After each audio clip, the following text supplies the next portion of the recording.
ہاں تو پہلے کون سا اپنی بیوی کو بیوی کہتا ہے، وہ ناک چڑھاتے ہوئے لاپرواہی سے بولی تو اینا نے تعصب بڑے انداز میں سا ہلایا۔ آپ کچھ کہنے ہی کب دیتی ہیں میرے معصوم بھائی کو، ڈراکا تو رکھا ہوا ہے آپ نے۔ اینا نے قدر ناراضگی سے اپنی رائے کا اظہار کیا تو انا سلگ اٹھی۔ اگر تم یہاں اس چشمش کی وکالت کرنے آئی ہو تو واپس چلی جاؤ اینا، ایک ممانی جان کیا کم ہے جو تم بھی شروع ہو گئی ہو۔ اپنے قریب پڑا کشن اٹھا کر بازوؤں میں دبوچتے ہوئے وہ مدم ازباز میں بولی مگر لہجہ چبھن لیے ہوئے تھا۔ میں وکالت نہیں کر رہی، میں تو بس یہ کہہ رہی ہوں کہ آپ ہر بار ضحاک بھائی کو ہرٹ کر دیتی ہیں اور جب وہ سیڈ ہوتے ہیں تو مجھے اچھا نہیں لگتا۔ چیئر سے اٹھ کر اس کے قریب ہی بیڈ پر آتی وہ نرم لہجے میں بولی، اور میں جب اس تیل کے کنویں کی وجہ سے میں روتی ہوں تب برا نہیں لگتا تمہیں؟ شکوہ کناں نگاہوں سے اینا کی جانب دیکھتی وہ رونی صورت بنا کر بولی تو اینی بوکھلا گئی۔ ایسی بات نہیں ہے آپی، آپ تو میری جان ہے، آپ کی ننگ پنم بھی ہو جائے تو میرا دل اداس ہو جاتا ہے۔ اپنی سوائی دینے کو وہ فوراً اس سے لپٹی تھی۔ اس کے لاج جٹانے پر انار نے دھیرے سے اپنی آنکھوں کے نم ہوتے گوشے صاف کیے۔ مجھے وہ اچھا نہیں لگتا تو میں کیا کروں؟ اپنے دانت پیستی وہ ہارے ہوئے انداز میں بولی۔ آپ یہ ایسے مت کہیے پلیز، وہ دل کے بہت اچھے ہیں اور آپ کی بہت پرواہ کرتے ہیں، اور میں نے تو سنا ہے کہ نکاح میں بہت طاقت ہوتی ہے۔ آپ اور بھائی جب اس کا ہاتھ تھامتی وہ سمجھدارانہ انداز میں بول رہی تھی جب انار نے اس کی بات کاٹ دی۔ کون سی طاقت؟ وہ طاقت جو آج تک مجھے اس کی جانب مائل نہ کر سکی۔ میرا دم گھٹتا ہے نا، بہت بری طرح سانس رکتی ہے جب اس کے ساتھ رہنے کا سوچتی بھی ہوں تو تم نہیں سمجھو گی، نہیں سمجھو گی، بے بس انداز میں کہتی وہ اس کا ہاتھ جھٹکتی اس کے پاس سے اٹھ گئی۔ اینا نے پریشان سی ہو کر اپنا سر ہاتھوں میں تھام لیا۔ اینا آپی کہاں ہے آپ؟ اس سے پہلے کہ وہ مزید کچھ بولتی نوین اسے پکارتی ہوئی وہاں آ گئی۔ کیا ہے نوی؟ اینا نے بیزاری سے پوچھا۔ چھوٹی تائی نمرا بیگم کہہ رہی ہیں کہ ٹیلر نے ہم تینوں کے ڈریسز ریڈی کیے ہیں، آپ اور نا آپی جا کر فائنل کر آئیں۔ ہاتھ میں چپس کا پیکٹ تھامے وہ چپر چپر چپس کھاتی جلدی میں بولی۔ میں نہیں جا رہی، انا جلدی سے بولی۔ میرا بھی موڈ نہیں ہے جا، اینا نے بیڈ پر لیٹتے ہوئے کہا۔ ان دونوں کا جواب سن کر چپس نوین کے حلق میں ہی پھنس گئی۔ لیکن میرا تو ہے، چپس کترتی وہ رونی شکل بنا کر بولی۔ اس کی پرواہ ان دونوں نے گدر گھما کر اس کی جانب دیکھا۔ مما نے مجھے اور آپی کو جانے کے لیے کہا ہے، تم کس خوشی میں موڈ بنا کر بیٹھی ہو؟ کروٹ بدلتے ہوئے اینا نے تیکھے پن سے پوچھا۔ شرف بھائی کی شادی اور انا آپی کی ضحاک بھائی کے ساتھ رخصتی کی خوشی میں، نوین نے دانت نکالتے ہوئے جواب دیا تو اپنے اور ضحاک کے ذکر پر انا نے کھا جانے والی نگاہوں سے نوین کو گھورا۔ اب تو میں بالکل نہیں جاؤں گی، نوین کو گھورتے ہوئے انا نے ایک ایک لفظ چبا کر کہا۔ نتیجتاً نوین فوراً لائن پر آئی تھی۔ آپی میری پیاری آپی، مذاق کر رہی ہوں نا، پلیز چلے نا اور مجھے بھی ساتھ لے چلے، میں نے بوتیک وزٹ کرنا ہے۔ بچوں کی طرح انا کے دوپٹے کا کونا پکڑتی وہ منمنائی، تبھی اینا بیڈ سے اتر کر اس کے قریب آئی تھی۔ تمہیں ساتھ لے جائیں اور بدلے میں ہمیں کیا ملے گا؟ نوین کے ہاتھ میں موجود چپس کو للچائی ہوئی نظروں سے دیکھتے ہوئے اینا نے پوچھا تو اس کی نگاہوں کا تقاضا سمجھتی نوین نے پیکٹ پر گرفت سخت کر دی۔ اس چپس کے سوا آپ مجھ سے جو لینا چاہے میں دے دوں گی۔ نوین کا انداز منت کرنے والا تھا، چہرہ یوں تھا جیسے اگر اینا نے اس سے چپس کا تقاضا کیا تو اس کا سانس رک جائے گا۔ اس کی پیشکش پر اینا ہولے سے مسکرائی، پھر اگلے ہی پل پیکٹ جھپٹ لیا۔ انا خاموش نگاہوں سے ان دونوں کا بچپنا دیکھ رہی تھی۔ یہ اب میرا ہوا، اگر جانا ہے تو جا کر جلدی سے تیار ہو جاؤ، میں انا آپی کو لے کر آتی ہوں۔ پیکٹ سے چپس نکال کر منہ میں ڈالتے ہوئے اینا نے شان بیان نیازی سے کہا تو نوین نے خونخوار نگاہوں سے اسے گھورا۔ یہ آپ نے اچھا نہیں کیا، منہ بنا کر کہتی وہ وہاں سے جانے کو پلٹی۔ تم بھی تو میرے ساتھ ہمیشہ ایسا برا ہی کرتی ہو۔ آرام سے چپس کترتی اینا نے پیچھے سے ہانک لگائی۔ جلدی آ جائے، میں تیار ہی ہوں، پیر پٹکتی وہ کہتی چلی گئی۔ اینا چپس کھاتے ہوئے انا کی طرف متوجہ ہوئی جو ہاتھ لپیٹے سنجیدہ نگاہوں سے اسے گھور رہی تھی۔ اس بار چپس اس کے حلق میں پھنسی تھی، وہ بڑی مشکلوں سے مسکرائی۔ پلیز آپی چلیے نا، موڈ چینج ہو جائے گا۔ اینا گھک گئی تو انا لب بیٹھتے ہوئے الماری کی جانب بڑھ گئی۔ پوری بلیک میلر ہو تم، انا نے بے چارگی سے کہا۔ میں نے تو کچھ بھی نہیں کہا۔ ہاں اگر آپ چاہیں تو آپ بھی چپس کھا لیں، اس کی جانب پیکٹ بڑھاتے ہوئے اینا نے غیر سنجیدگی سے کہا۔ انا نے دوپٹہ سر پر اوڑھ کر الماری سے گرم شال نکالی اور کندھوں پر پھیلائی۔ چلو اب چپس کا پیکٹ اس کے ہاتھ سے چھینتے ہوئے اس نے غیر سنجیدگی سے کہا تو اینا دانت نکوستی اس کے ساتھ چل پڑی۔ انا خود بھی چپس کھاتے ہوئے ہنستی تھی۔ رات کی تاریکی سیاہ تار کول پر دور دور تک پھیلی ہوئی تھی۔ ایسے میں ایک خستہ حال ٹرک تیز رفتار سے اپنے راستے پر جا رہا تھا۔ سرخ رنگ کا وسیع کپڑا جو ٹرک کو ڈھانپے ہوئے تھا اس پر ہوا کے سنگ پھر پھڑا رہا تھا۔ خیبر پاس سے پشاور کی جانب جاتے راستے پر اس ٹرک کے سوا دور دور تک کسی زیرو کا نشان نہیں تھا۔ ڈرائیور پوری چستی کے ساتھ ٹرک ڈرائیو کر رہا تھا۔ اس کی منزل زیادہ دور نہیں تھی، جمرود کا قصبہ قریب ہی تھا کہ جب ڈرائیور نے ٹرک کی رفتار ہلکی کر دی۔ ہوا کے سنگ کپڑا اڑنے کے بعد ٹرک میں رکھی مالٹے کی پیٹیاں نظر آ رہی تھی۔ رفتار کم ہونے پر ڈرائیور کے ساتھ بیٹھے شخص نے گدر موڑ کر اس کی جانب دیکھا۔ سپیڈ کیوں کی تو نے؟ اپنی پیٹ سے ریول نکال کر اس آدمی نے ڈرائیور پر تانتے ہوئے پوچھا۔ ٹائر پنکچر ہو گیا ہے، شاید ٹرک روکنا پڑے گا۔ ڈرائیونگ سیٹ پر بیٹھے مزمل نے سنجیدگی سے کہا۔ ٹرک نہیں رکے گا، سپیڈ تیز کر، پستول کی نال اس کی پسلیوں میں گزارتا وہ آدمی گھرایا۔ یہ ممکن نہیں ہے، ایکسیڈنٹ ہو سکتا ہے، مزمل نے لہجے میں بےچارگی سموتے ہوئے کہا۔ تو ادھر سالی میں خود دیکھ لوں گا، غصے سے کہتے اس شخص نے مزمل کو ہلکا سا دھکا دیا۔ چلے ٹرک سے کیسے اتروں؟ تم یوں کرو کہ اپنی سائڈ سے دیکھو کون سا پنکچر ہے، اگر پچھلا کوئی ٹائر ہوا تو شاید گزارا ہو جائے۔ مزمل کے فکر مندی سے کہنے پر وہ شخص پل بھر کو سوچ میں پڑ گیا۔ سوچ کر رہے ہو، جلدی دیکھو پھر میں سپیڈ تیز کرتا ہوں، مزمل نے آہستگی سے کہا تو اس آدمی نے اپنی طرف کا دروازہ کھول کر باہر جھانکا۔ گڑ اندھیرے میں گمتے ٹائروں کا معائنہ کرنا آسان نہ تھا۔ اس سے پہلے کہ وہ آدمی سیدھا ہوتا، مزمل نے پوری قوت سے اس کی پیٹھ پر لات ماری۔ وہ منہ کے بل باہر گرا تھا۔ عین اسی وقت ٹرک کی اگلی چھت پر چوکنا ہو کر بیٹھے ہنٹر نے اس آدمی پر گولی چلائی تھی۔ وہ بنا آواز کی سڑک پر دم توڑ گیا۔ کیا ہوا؟ کچھ ہوا ہے؟ مالٹے کی پیٹیوں کے درمیان گھسے بیٹھے اسلحہ افراد میں سے ایک نے پوچھا۔ نہیں، کچھ بھی نہیں، مزمل نے مکمل اعتماد سے اونچی آواز میں کہا۔ ریاض، تم بتاؤ سب ٹھیک ہے نا؟ اس آدمی کو شاید اطمینان نہیں ہوا تھا، اس لیے اپنے اس ساتھی سے تصدیق چاہی جو مزمل کے ساتھ آگے بیٹھا ہوا تھا۔ ان کے مابین لوہے کی دیوار تھی جس کے باعث وہ ایک دوسرے کو دیکھنے سے قاصر تھے۔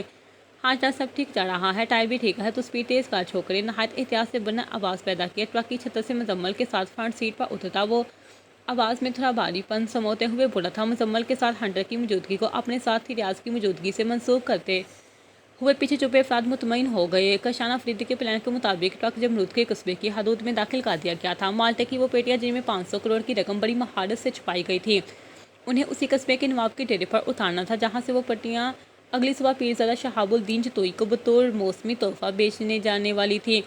وہ 500 کروڑ شہاب الدین جتوئی کو ملنے والے تھے، جس میں سے آدھی رقم وہ کشان افریدی کو بیچنے والا تھا جو 3 دن سے غائب تھا۔ نیوز چینل پر کشان افریدی کے رقم سمیت فرار ہونے کی خبر نشر ہو چکی تھی، لیکن کوئی بھی اس بات سے آگاہ نہیں تھا کہ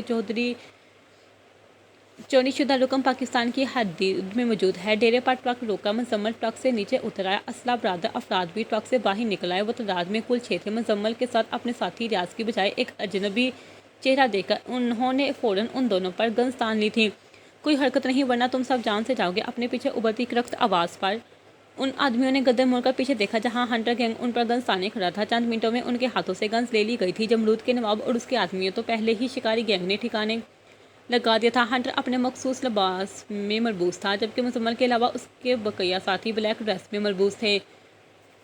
کشان افریدی کے ان 6 آدمیوں کو بھی نواب اور اس کے آدمیوں کے ساتھ ہی ڈیرے پر باندھ کر وہ اپنے ساتھیوں کے ساتھ وہی ٹرک جمرود کی حدود سے باہر نکل آیا تھا۔ وہ جانتا تھا کہ ٹرک کے جمرود کی حدود سے دور ہونے سے پہلے ہی رقم چوری ہونے کی اطلاع شہاب الدین جتوئی تک پہنچ جائے گی، اس لیے اس نے جمرود سے تھوڑی دور آ کر چند منٹوں میں ہی پٹیاں دوسرے ٹرک میں شفٹ کروا لی تھی۔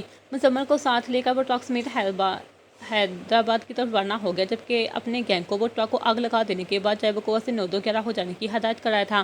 باس، ہم یہ ٹرک جمرود لے جائیں بغیر بھی ان آدمیوں سے ہتھیار سکتے تھے، پھر وہاں جانا اور نواب کے ڈیرے پر میرا مطلب ہے، جو سب مجھے سمجھ نہیں آیا۔ مزمل کے سنجیدگی سے کہنے پر چہرے سے ماسک اتارتا ہنٹر ہولے سے مسکرایا۔ قریب سے قریب اور وقت سے وقت جڑا ہے مزمل۔ مجھے وقت کی سوئیوں کا احترام کرتے ہوئے ہر فرد کو وقت کی سوئیوں پر نچانا ہے، اس کے بعد ہی مجھے میرے مقصد میں کامیابی حاصل ہوگی۔ سڑک پر نگاہیں جماتے ہوئے ہنٹر نے اسے اطمینان سے جواب دیا۔ تو کیا ہم یہ رقم منصور کمال کے حوالے کر دیں گے، جبکہ ہم جانتے بھی ہیں کہ رقم جے کے پاس نہیں بلکہ منصور کمال کے خزانے میں جانے والی ہے؟ مزمل نے مزید پوچھا تو اس کے سوال پر ہنٹر نے اس کی جانب دیکھا۔ تمہیں کیا لگتا ہے؟ پوچھتے ہوئے اس کی آنکھوں میں چمک آ رہی۔ مزمل نے ایک نظر اس کے چہرے پر ڈالی جہاں ناقابل فہم تاثرات تھے۔ نگاہیں پھیر کر وہ چپ چاپ سڑک پر دیکھنے لگا کہ فی الوقت اس کے پاس کوئی اور چارہ نہ تھا۔